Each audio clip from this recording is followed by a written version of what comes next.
How would you reconcile your advocacy of open immigration with your support of a negative income tax, a program which would have, in effect, have a minimum income for every American? They are, it's a very good question because, of course, in that form they are incompatible. I agree. And that leads back to the question of the negative income tax.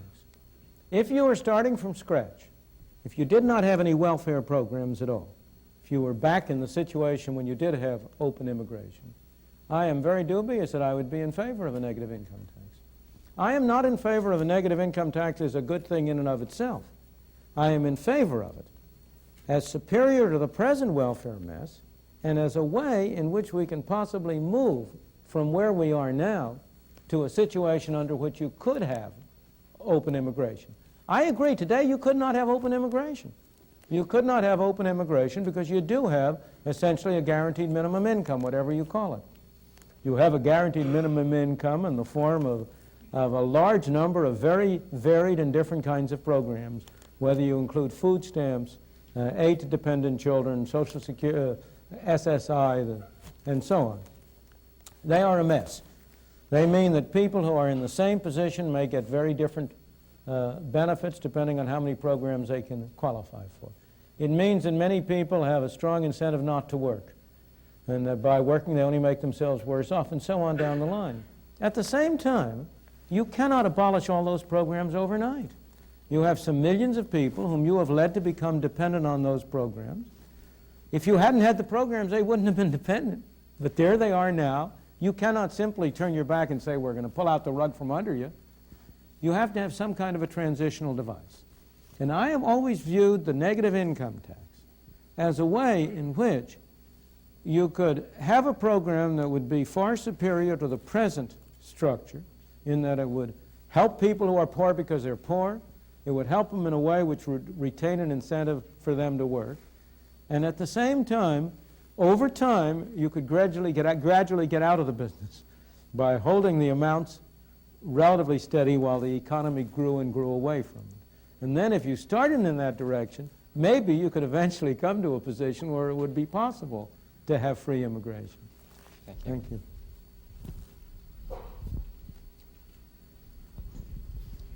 Mr. Friedman, how much government intervention do you think is necessary to prevent the rise of monopoly and oligopoly under the free enterprise system, or would it take care of itself if left alone? Well, I believe if you examine the sources of monopoly and oligopoly, you will find that almost all those sources are government intervention. I think the situation is almost precisely the reverse. Let me put it in a very simple way.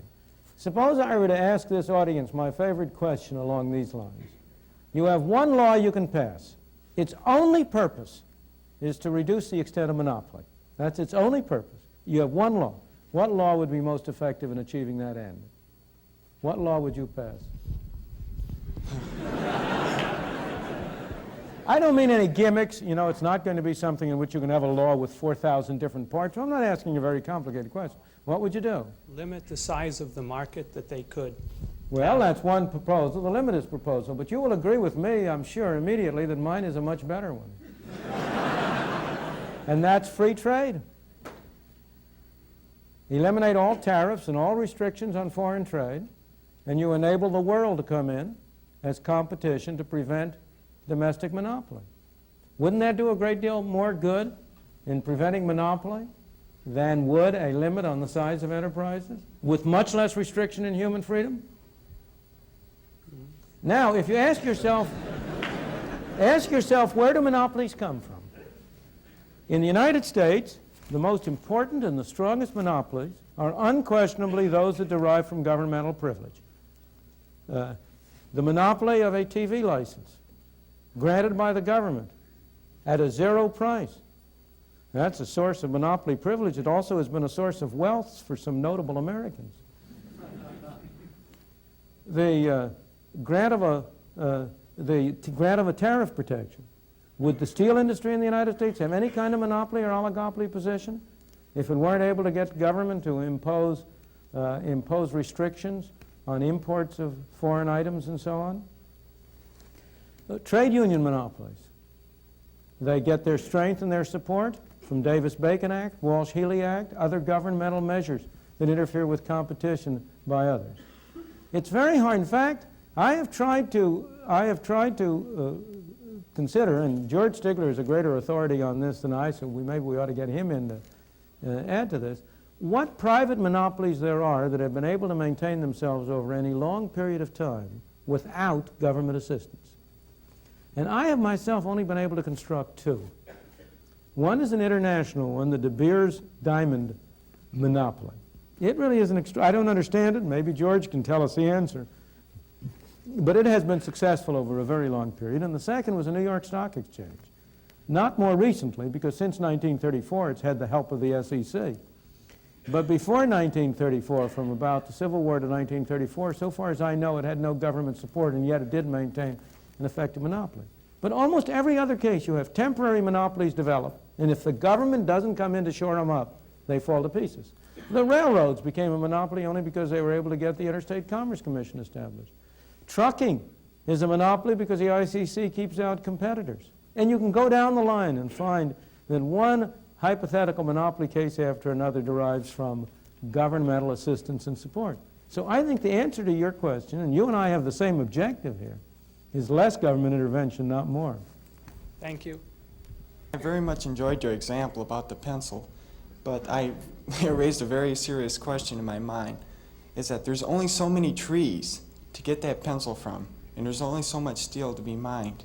Now, how would a free enterprise system go about creating more trees? They only grow so fast, or steel can only be discovered as That's a very, very good question. I remember once, about 15 or 18 years ago, I was on a private farm in which they were planting a crop which was going to have a yield 100 years from date.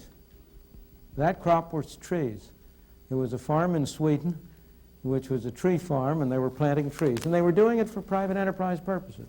And now you will say to me, how in the world can the market do that? There's nobody who's going to live 100 years. But if I plant a tree, and it's 1 year old, well, its value will be a little higher than if it isn't there at all. If it's 2 years old, it'll be worth still more. If it's 3 years old, it'll be still worth still more. So I, as an individual planting those trees, don't have to look to my length of life. I am creating value every year as those trees mature. And the closer they come to the time when they can be used for the purpose of making pencils, the greater the value they have. So I have a strong incentive to invest in those trees. Now, when it comes to the time when I want to use that money that I've been saving and accumulating, I say money, I mean those resources, those physical assets, I will sell it to somebody else. Maybe he'll hold it another 5 years. In the same way, if you go back to the tree example, if you own a tree farm, how fast does it pay you to cut it? Does it really pay you to cut it down to the ground right now? Not at all. That depends on what's going to happen to the price of wood in the future. See, the price system is a very subtle and sophisticated thing because it also gives you information about whether you should save things for the future. If it looks as if something is going to be very scarce, then it will be to your incentive to hold on to it and not to let it go. And that will drive up its price immediately. And that will give people an incentive today to consume less of it. Take trees. The fact is that the total amount of trees is not finite. The total amount of trees is infinite because you can plant it, you can grow it, you can harvest it. And unless I am mistaken, there are more trees being harvested today than there was 50 or 75 or 100 years ago. The volume of wood production has gone up, not down.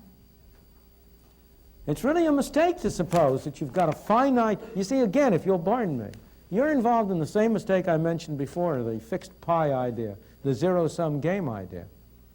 There isn't a finite amount of trees out there. How much trees it will pay people to grow depends on what they expect the future demand for trees to be. If somebody discovers some way of having a substitute for trees that are half as expensive, then the forest will disappear for that purpose. If, on the other hand, trees become more valuable, well, then they will be planted and grow. Same thing with steel, with iron ore, and with other things. People are really, this kind of nonsense that you hear from the Club of Rome and similar engineers about finite physical resources setting a limit to economic possibilities is really a bunch of nonsense. Most of the value of our product, most of our output, doesn't consist of raw materials at all. The total cost of the raw materials in our national income is under 10% of the total national income. Most of that value comes from here, not from there. Okay, thank you. Thank you.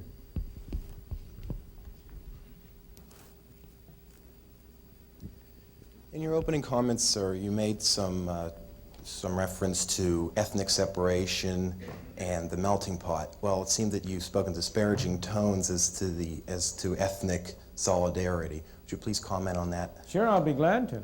I believe it's highly desirable for people to be able to pursue their own values, to have whatever ethnic values they want, provided they do it voluntarily and do not interfere with the freedom of others to do it also.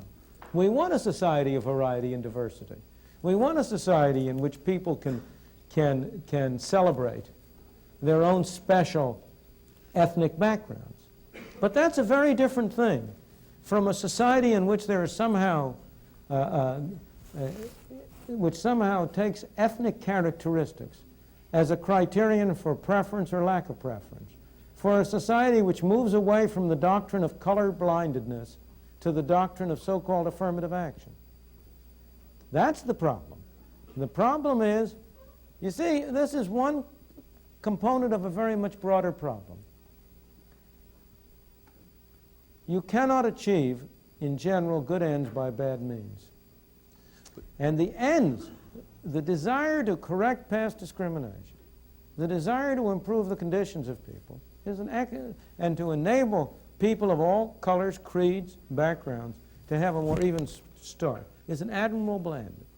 But that end is corrupted when you use the wrong methods to achieve it.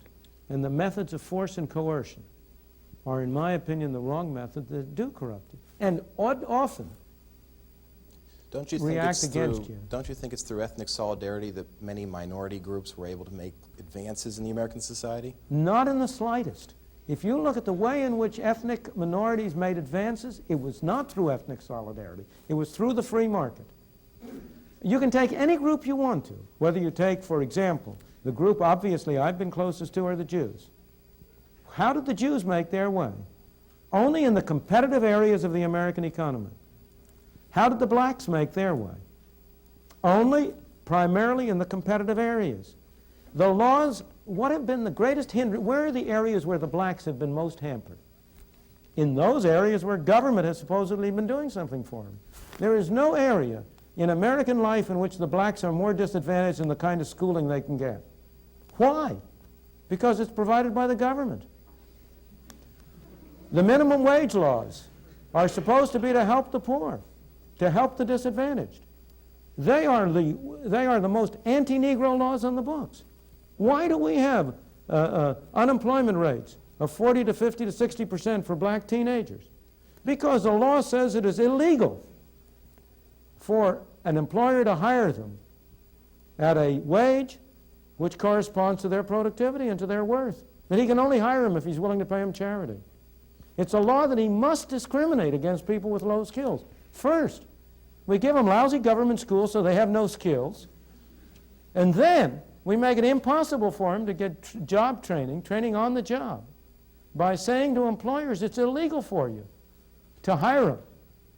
And that's why, if you look at the record, you know this is a recent phenomenon. If you go back to the immediate post-war period, before the minimum wage was biting, the unemployment rate for black teenagers and white teenagers was roughly the same. Today, it's 2 or 3 times as high for black teenagers. If you go back to that period, the fraction of black teenagers in the labor force was higher than of white teenagers. Today, it's lower. Why?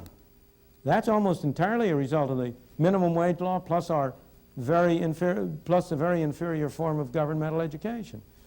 Again, what has been the source and the focus of racial discrimination? The craft trade unions.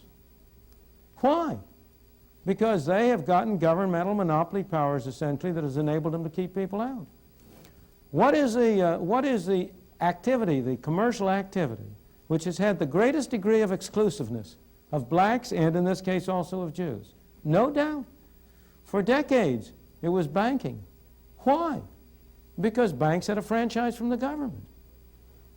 You will search long and hard before you find any minority that has effectively had its rights protected or its opportunities expanded by government intervention in its behalf.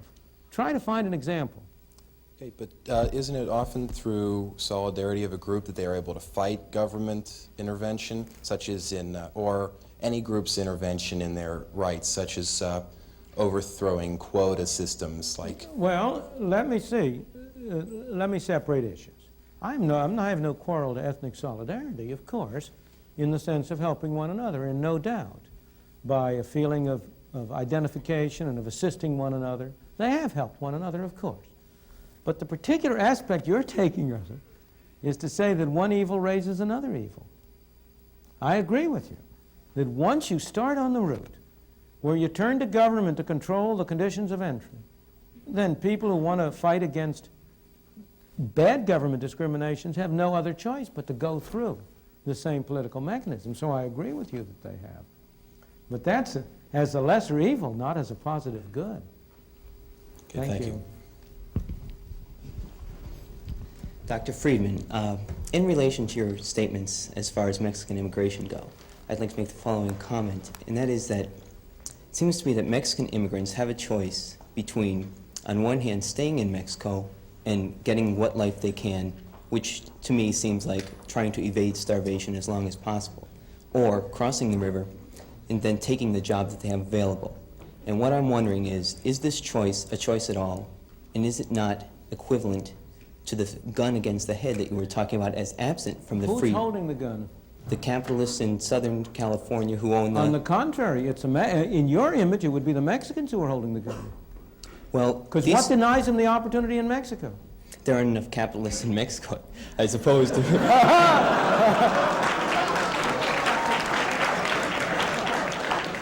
Not enough jobs available. Obviously, they have two bad choices. Mm-hmm. That doesn't mean that one isn't better than the other.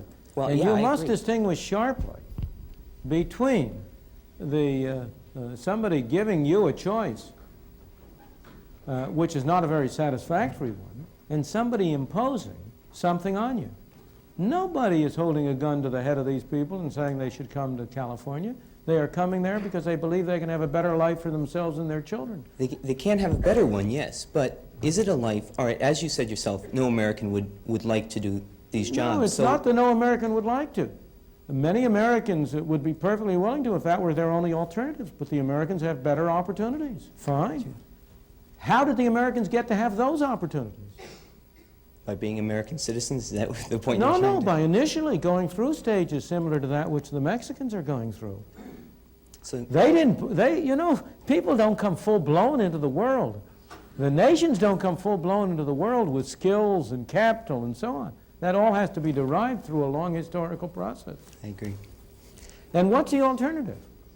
If you say, well, we're willing to have the Mexicans in only if they can be supported at the level at which the Americans are supported, then you're condemning them to stay in Mexico. Mm-hmm. But isn't So it true... don't hurt them in order to help them. Isn't it true that the wine growers in Southern California would prefer to have these Mexicans working at the rate they are working at than they would to have Americans come in and demand higher wages because of the alternatives they have? They would prefer to pay lower wages rather than higher wages. You'd like to pay lower prices for the things you buy rather than higher prices. Of course. That's the whole system. That's exactly the system.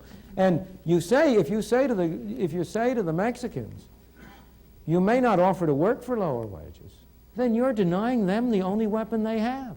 But aren't you also... That's why equal pay for equal work laws are a source of apartheid. You know, the basic source of apartheid in South Africa was the insistence by trade unions on equal pay for equal work.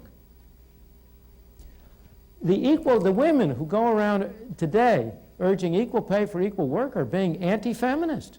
They don't intend to be, but that is the effect of their policy.